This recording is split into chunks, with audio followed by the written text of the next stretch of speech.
Saudara, untuk bisa seperti ini, yang tadi saya katakan, harus ada definisi bahagia menurut Alkitab. Pertama, harus ada kepuasan. Ya, hanya Tuhan yang bisa memuaskanmu. Kehadiran Tuhan itu sudah cukup.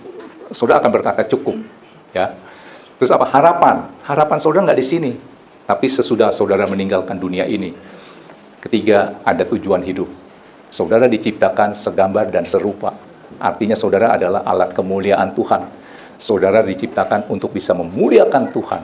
Makanya kalau saudara sakit gigi, termenung lesu, orang lihat, lu anak Tuhan kok termenung lesu melulu, mengeluh, bersumut melulu, nggak ada gembira-gembiranya, senyumnya nggak ada. Waduh, lu anak siapa ya? Anak hantu apa anak Tuhan? Saudara nangkap, dia maunya saudara itu bahagia. Bahagia yang caranya Tuhan. Apa? Sukacita, bukan senang. Ya, senang itu hanya bonus. Oke? Nah, untuk bisa seperti itu, menangkap pesan Tuhan yang tadi saya sampaikan, ya, definisi bahagia menurut Alkitab, apa tadi? Kepuasan, ada kepuasan, ada harapan, dan ada tujuan hidup. Perlu hikmat untuk melakukan itu. Dan hikmat ada pada orang yang takut akan Tuhan dan yang rendah hati. Ada dua. Saya tanya sama saudara, saudara jawab yang jujur, yang pernah dengar khotbah saya, ya. Dalam setiap saudara berdoa, memohon sesuatu, hal ini saudara minta nggak? Yang minta coba angkat tangan. Ibu Erna, yang lain minta apa? Rezeki lancar, kerjaan tambah sukses, jabatan naik. Jujur, saudara nggak minta ini ya? Kerendahan hati takut akan Tuhan. Yang di sini, saudara dalam berdoa, saudara minta ini nggak? Kerendahan hati takut akan Tuhan. Andi minta, yang lain minta apa? Jabatannya naik, pangkatnya naik. Saya mau katakan nih, mau kasar-kasar, lu bodoh. Kan saya udah sering ajarin, rezeki lancar, apa tuh, usaha maju. Itu kan buah, hasil daripada kau punya benih ini. Nggak percaya? Ada yang, Tuhan buat rezeki saya lancar, berikan saya rezeki. Coba keluarkan. Mazmur 111 ayat 5. Coba Elvin. Jadi saudara punya roh takut akan Tuhan, lu diberikan rezeki. Terus dikatakan, dia ingat untuk selama-lamanya akan perjanjiannya. Emang dia lupa, udah punya roh takut akan Tuhan, pagi makan, sore enggak? Enggak mungkin. Tuhan lupa kali. Oh iya, sorry gue lupa. Ngerti? Nah tadi saya katakan perlu hikmat untuk bisa melakukan yang tadi saya sampaikan. Dan hikmat itu ada pada orang yang takut akan Tuhan dan rendah hati. Keluarkan dulu, Amsal 9 ayat 10. Cepat. Amsal 9 ayat 10. Permulaan hikmat adalah takut akan Tuhan. Ya, hikmat adalah takut akan Tuhan dan mengenal yang Maha Kudus adalah pengertian.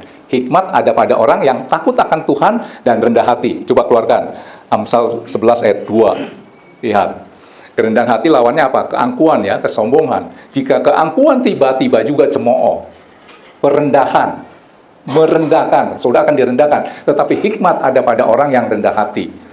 Saya berdoa dalam nama Tuhan Yesus dari mimbar ini, mulai sekarang, begitu engkau keluar dari tempat ini, kalau berdoa, minta benih ini. Kerendahan hati, takut akan Tuhan. Jangan sampai lolos. Lu nggak minta ini, lu bodoh. Keluarkan Amsal 22 ayat 4. Punya dua ini tuh dahsyat, ini benih. Ya.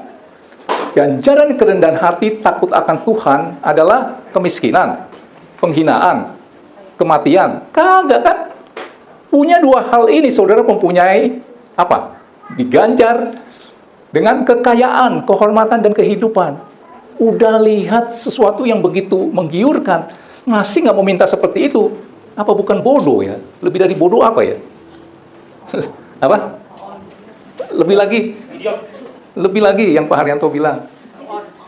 Nggak punya? Kalau sampai udah begini, saudara nggak minta itu, bodoh. Ya, oke. Sekarang coba keluarkan. Janji-janji Tuhan tentang orang yang takut akan Tuhan, rendah hati. Saudara bisa lihat ini kan? Masa nggak ngiler, saudara? Waduh, udah dipromosiin seperti ini, ya. Coba Mazmur 112, ayat 1 sampai 2. Ayat 1 sampai 3. Ayo. Nah, Tuhan mau saudara bahagia. Bahagia cara Tuhan adalah berbahagialah orang yang takut akan Tuhan dan yang sangat suka segala perintahnya. Tadi mengenal yang Maha Kudus itu adalah pengertian. Kita perlu hikmat dan pengertian. Mau tahu hatinya Tuhan. Begitu saudara tahu dan mengenal yang Maha Kudus yaitu Tuhan, saudara akan punya pengertian, hikmat dan pengertian. Berkatnya apa?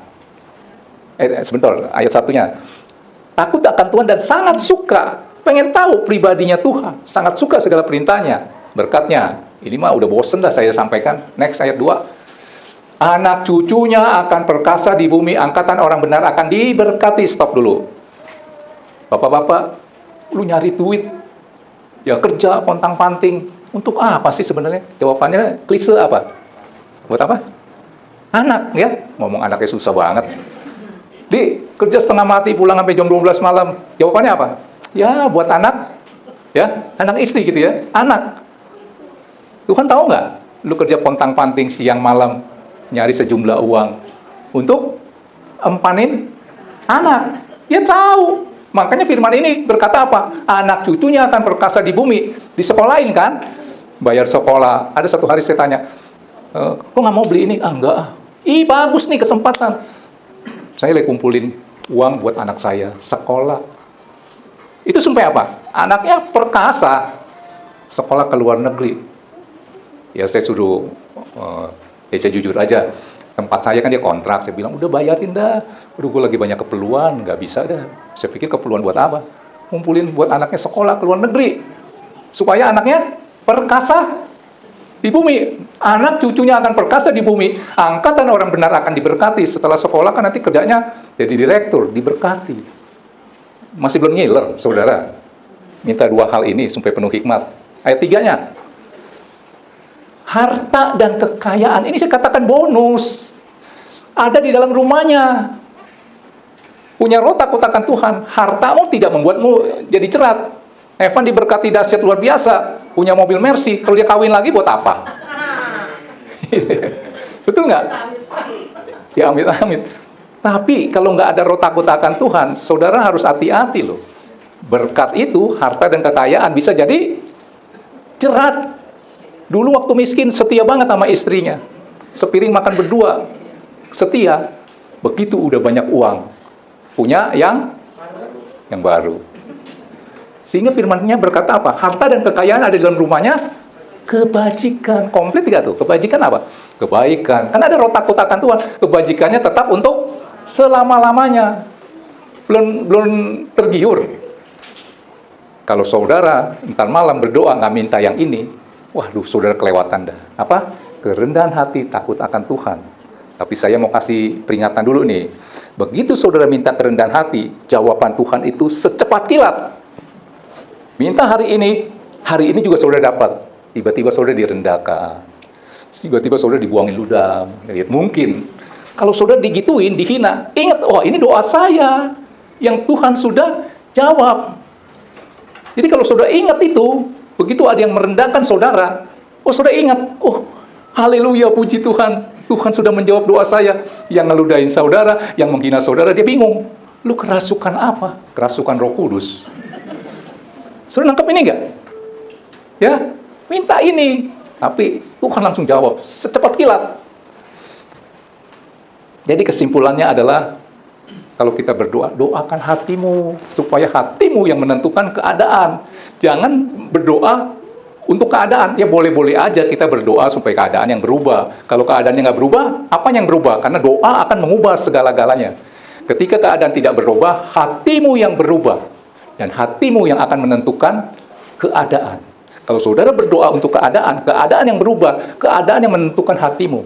Dapat 200 juta yang tadinya udah bahagia, akhirnya keadaan mengubah hati dia jadi nggak bahagia. Oke? Amsal 4 ayat 23 itu pastinya harus keluar tuh ya. Amsal 4 ayat 23. Saudara harus menjaga. Nah ini. Hatimu, jagalah hatimu dengan segala kewaspadaan, karena dari situlah terpancar kehidupan. Mau bahagia, mau sukacita, mau sedih, mau berduka, mau kecewa melulu, tergantung apa? Hati. Jaga hatimu. Oke, pemain musik. Keluarkan, Evan udah ada itunya, Evan. Saya tutup dengan satu cerita. Bisa gede nggak ya?